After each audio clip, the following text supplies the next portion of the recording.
for the deciding game in this PTQ Dragons Mage in Liverpool. Ian O'Brien, 1 game. Joe Fletcher, 1 game. Ian gets to go first with his Scapeshift deck.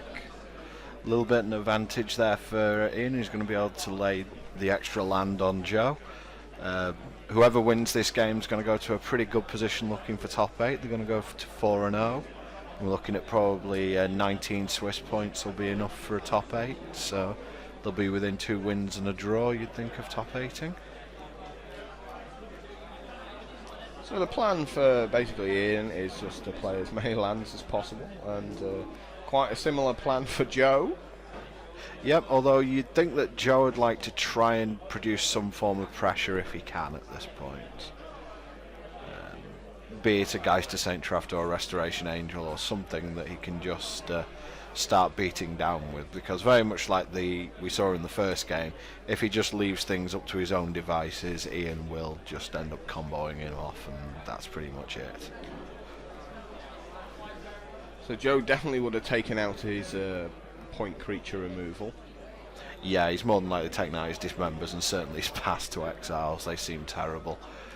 One thing that you can see out of Scapeshift decks occasionally is that they may bring in a card like Thrun or something like that against the control decks. I mean, Thrun can't be targeted by point removal anyway, but if these decks do have something like Wrath of God or something on those lines, you can certainly they typically all come out. I mean, the idea behind that is that very often one of Scapeshift's problems is that he ends up casting a Scapeshift and doing 18 damage. Yeah, exactly. So it's just getting those last couple of points in. We're also especially important against these players who play a lot of life gain, you know, if you just try and get out of reach of Scapeshift.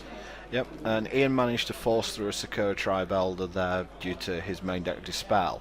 And something we might be seeing here from Joe, because he's laid that Tectonic Edge as his 3rd land and doesn't have a source of blue. I think that he may be giving away that he's a little bit mana short at this point, because he only has the Aganjo Castle, so no double blue for him, which means there's no Cryptic Command or no Vendilion Click at the moment in range. And certainly there's no reason why the Sakura Tribe Elder can't put Joe down to about 15 or 14 over the next few turns. He can just go ahead and nibble with it. The lower Joe gets, the less damage Ian has to do with Escape Shift. But of course, at some point Ian will just be able to go for it if Joe doesn't make any more land. Exactly, yeah. The only thing Ian has to worry about is finding a second source of green, but with that Sakura Tribe Elder in play, I don't think that's going to be a problem. And he sacrifices it right away and goes and gets his forest. So, well, Joe's down to 18 now, which is what you want as a Scapeshift player. Yep, and you can see Joe thinking at this point, does he have to do something? Because if Ian Scapeshifts this turn, Joe is just straight up dead. So if Ian has a 7th land and Scapeshifts, Joe is dead. So it's up to Joe. Doesn't appear to have any responses at this point, but it looks like Ian doesn't yet have the Scapeshift, so Joe's just about got away with it on that one for this turn at least. With the laying of a Valor Cut now, though, Ian will soon be able to start just pinging Joe for 3 with the lands. Yep, he's got 4 mountains in play already, so he's only a couple away from just starting to lightning bolt Joe naturally. The Tectonic Edge should at least prevent some of that from occurring, but again, Joe really doesn't want to have to use that Tectonic Edge. It's Peer Through Depths from Ian, and Joe can't afford to respond. No. Tapping out at this point just loses in the game. And there's Cryptic Command for Ian. He's just going to, as you can see, 4 or 5 blue spells there in his hand. Certainly Ian's going to, I think if he's smart about this, he's just going to start bouncing Joe's land. I can certainly see that being something. Especially Seachrome Coast, because Seachrome Coast will now come into play tapped from Joe's side as well. He'll certainly attack the blue sources. Yeah.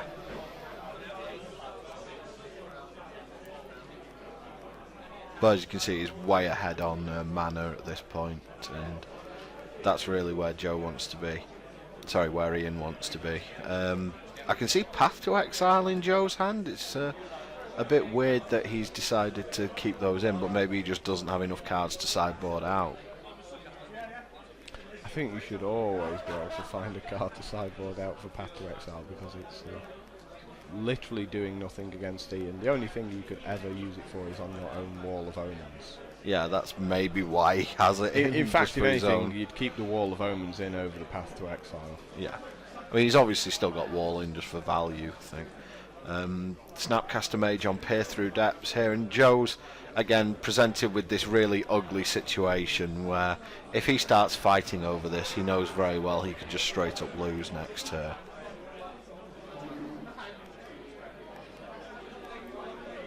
The only counter I'd be willing to use at this point is maybe Spell Snare, but even then Spell Snare can counter something like a Remand or a Counter War. But Spell Snare there from Joe. It just looks like Ian has all the answers at this point. I think his hand. Yeah, I'm pretty sure his hand is is 2 Dispels, 2 Cryptic Commands, or something along that line. Either way, it's very bad news for Joe, and Dispel on the Spell Snare is going to mean that the Peer Through Depths is going to resolve.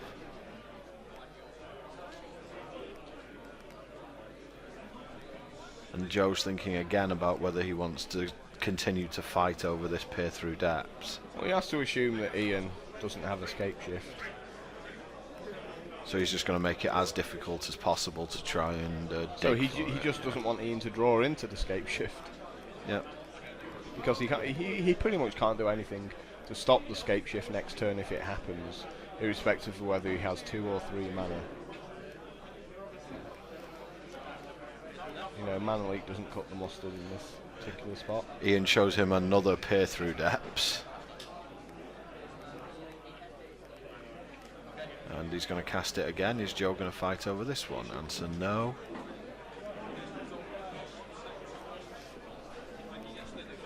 And there's the Escape Shift for Ian. So now Joe's got to figure out if he wants to respond, and he does. He's taking out Lee's second. He's taking out Ian's second source of green. So he's just trying to delay the inevitable as much as possible on this Escape Now Shift. at this point, surely, you know, if you can lay another land, you just do a double Cryptic Command here on his 2 blue sources. Well, he's taken out 1 land, so he can only do the single Cryptic Command, but I would certainly Which is why I said if he lays another land. He'd need another 2 land. I would certainly look to be attacking Joe's land at this point, yeah. And Ian's just bringing in all the counter spells off these Peer Through Depths. Unfortunately for Ian, you can't get land off Peer Through Depths. Impulse was quite a spell when it was legal in pretty much any format it was legal in until recently. Well, he chooses not to use a Cryptic Command. Yep. He might try it at the end of Joe's. Turn.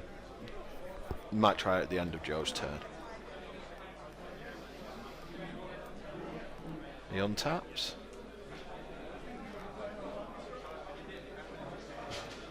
He's looks like he's missed his land drop there. Just says go, deciding not to attack with his Snapcaster Mage there.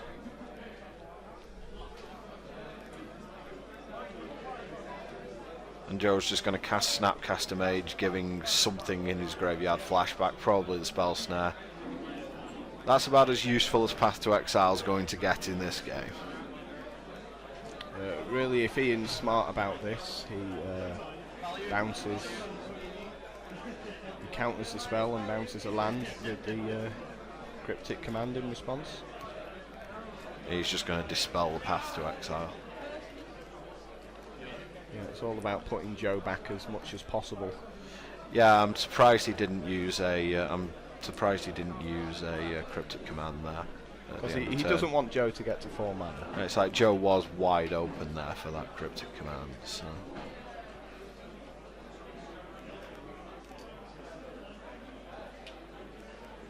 Is he going to cast it now at the end of Joe's turn? I suppose that does make sense.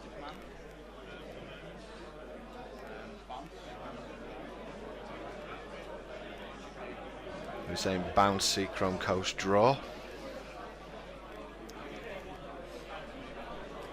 And again, difficult decision for Joe here, even if he wants to fight over it, because if he does fight over it, all Ian needs to do is draw Forest next turn and he's dead. and if he doesn't fight over it, Ian's still another card closer to that forest, and he's just been put One thing back a Ian turn. can do is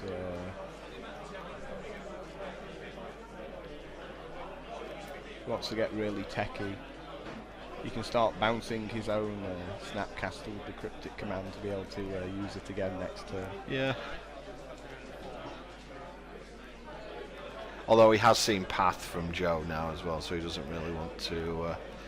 He doesn't really want to have his cryptic command fizzle if it only has one target. Sorry. And Joe casts a Restoration Angel into the gap, and Ian's quite happy with that. yeah. Because Ian has another cryptic command next turn. Yep. And Ian's cryptic's going to resolve, and he's going to draw another card. And I think he drew Breeding Pool there. No, it was Stomping Ground, so I'm afraid that's good night for Joe.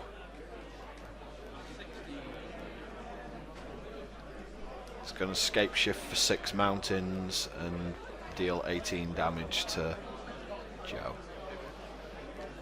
There's the Scape Shift. And there's the handshake, so Ian O'Brien goes to 4-0, winning 2-1 against Joe Fletcher.